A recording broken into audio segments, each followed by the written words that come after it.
आज हम आपको बताएंगे सोमनाथ मंदिर से जुड़ी कुछ ऐसी रहस्यमयी बातों के बारे में। जानिए इस विश्व प्रसिद्ध मंदिर का कब और कैसे निर्माण हुआ और इसको इतनी बार नष्ट करने के पीछे का कारण क्या था और इतनी बार इस मंदिर को नष्ट करने के बाद भी इसका बार बार पुनः निर्माण किसने करवाया।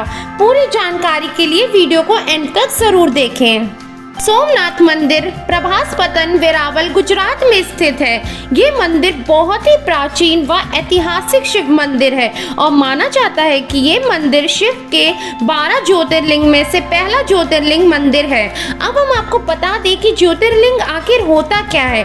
जिन स्थानों पर शिव जी प्रकट हुए या अपने भक्तों को दर्शन दिया तो माना जाता है कि वहाँ की शिवलिंग में वो ज्योति के रूप में स्वयं विराजमान हो गए, तो वह स्थान ज्योतिर्लिंग के नाम से जाना जाता है और इनकी कुल संख्या 12 है। अब हम जानते हैं कि इस मंदिर का निर्माण किसने किया और इस मंदिर का नाम सोमनाथ कैसे पड़ा। वैसे तो अभी तक यह साबित नहीं हो पाया है कि ये मंदिर अस्तित्व में कैसे आया, लेकिन एक कथा के अनुसार माना जाता है कि दक्ष प्रजापति की 27 पुत्रियां थीं और उन 27 पुत्रियों का विवाह चंद्रदेव के साथ हुआ और उन सभी पुत्रियों में से चंद्रदेव रोहिणी को ज्यादा पसंद करते थे। उनका लगाव उनकी तरफ ज्यादा था। यह पक्षपात देखकर अन्य रानियां नाराज हो गईं और जाकर अपने पिता दक्ष प्रजापति से चंद्रदेव की शिकायत कर दी। यह सुनकर दक्ष प्रजापति नाराज हो गए और चंद्रदेव से कहा कि वह अपने प्यार में निष्पक्ष रहें, लेकिन चंद्रदेव ने इस बात पर ध्यान नहीं दिया।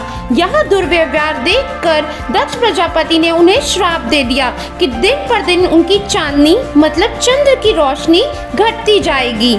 इस प्रकार अंधकार फैल जाता है जिसे अन्य देवी देवता देखकर डर जाते हैं और इस समस्या का हल पाने के लिए वह ब्रह्मा जी के पास जाते हैं। फिर ब्रह्मा जी इस श्राप के निवारण के लिए चंद्र को शिव जी की आराधना करने का सुझाव देते हैं। इसके बाद चंद्रदेव गुजरात के दक्षिण भाग में स्थित प्रभासपतन में शिवलिंग की स्थापना करके उनकी आराधना करते हैं, जिसे देखकर शिव जी प्रसन्न हो जाते हैं और उस शिवलिंग को अपना ज्योतिर्लिंग प्रदान करते हैं और उन्हें श्राप मुक्त कर देते हैं। यही कारण है कि इस मंदिर को सोमनाथ या सोमेश्वर के रूप में जाना जाता है। सोमनाथ का अर्थ होता है भगवानों के भगवान और गुजरात का यह सोमनाथ मंदिर शिव जी को समर्पित है।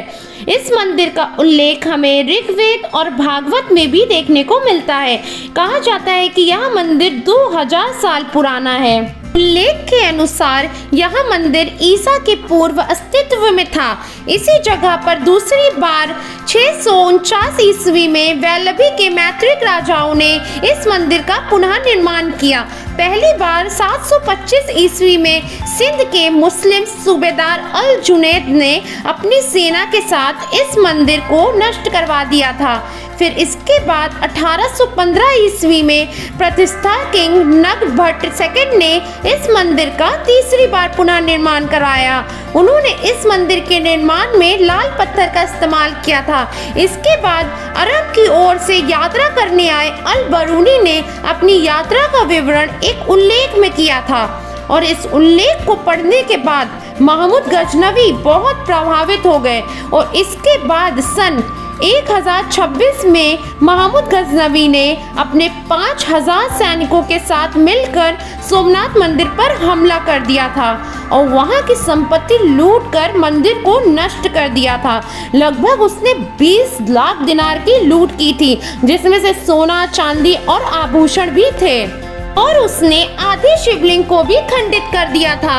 इस हमले के दौरान सोमनाथ मंदिर में लगभग 50,000 लोग पूजा कर रहे थे और इन सभी लोगों का महमूद गजनवी ने कत्ल करा दिया था और इसमें कई आसपास के गांव के भी लोग शामिल थे और वो लोग भी थे जो उस समय मंदिर की रक्षा करने के लिए दौड़े थे।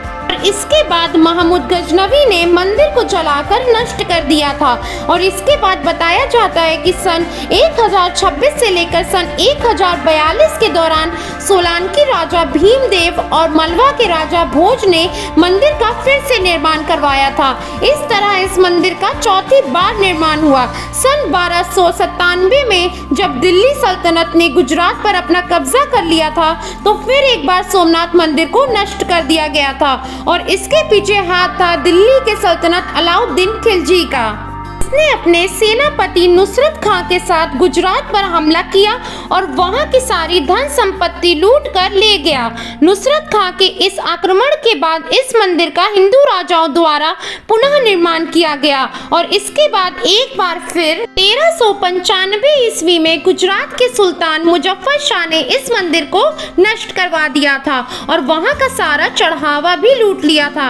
इस हमले के बाद सोमनाथ मंदिर को फिर से संवारा गया, लेकिन बाद में मुजफ्फर शाह के बेटे अहमद शाह ने अपने पिता की राह पर चलते हुए इस मंदिर को 1412 ईस्वी में तोड़ डाला था, लेकिन इसके बाद इस मंदिर को फिर से बनवाया गया। अब इसके बाद इस मंदिर को मुगल शासक औरंगजेब की भी क्रूरता का सामना करना पड़ा था। औरंगजेब ने सोमनाथ मंदिर को 2 बार तोड़वाया। पहली बार इसने 1665 में इस मंदिर पे आक्रमण किया। मंदिर तोड़ देने के बाद जब इसने देखा कि उस स्थान पर अभी भी काफी लोग पूजा अर्चना करने आते रहते हैं, तो उसने वहां पे अपनी सैन्य की टुकड़ी भेजकर कत्लेआम करवाया। इसके बाद इसने 1706 ईस्वी में दोबारा से इस मंदिर को तोड़वाया। भारत की आज़ादी के बाद हमारे पहले deputy prime minister Sardar Vallabh भाई पटेल ने नवंबर 13, 1947 में समुद्र के जल को हाथ में लेकर इस मंदिर का पुनः निर्माण कराने का संकल्प लिया था। इसके बाद 1 दिसंबर 1995 को सोमनाथ मंदिर का निर्माण किया गया। सारे हमले के दौरान महमूद गजनवी का हमला सबसे ज्यादा चर्चित में रहा, क्योंकि इसने 17 बार भारत पे हमला किया था और इसने सोमनाथ मंदिर पे हमले के समय हजारों लोगों की जान ली थी। अब हम इस मंदिर की कुछ विशेषताओं के बारे में भी आपको बताते हैं, जिसे देखने करोड़ों लोग हर साल आते हैं। आपको बता दें कि इस मंदिर के निर्माण में 5 वर्ष लग गए थे। सोमनाथ मंदिर के शिखर की ऊंचाई 150 फीट है और मंदिर के अंदर गर्भगृह, सभा मंडप और नृत्य मंडप भी है। मंदिर में समुद्र के किनारे दक्षिण की ओर एक स्तंभ भी है, जिसे बाण स्तंभ के नाम से जाना जाता है। यहाँ पर 3 नदियों का संगम भी होता है, हिरन, कपिला और सरस्वती। इसमें कई लोग स्नान भी करते हैं। यह मंदिर नगर के 10 किलोमीटर में फैला है और इसमें 42 मंदिर हैं और यहाँ पे माना जाता है कि इस जगह पे भगवान श्री कृष्ण ने अपना देह त्याग भी किया था। मंदिर के शिखर पर स्थित एक कलश है जिसका वजन 10 टन है और इस मंदिर की ध्वजा 27 फीट ऊंची है।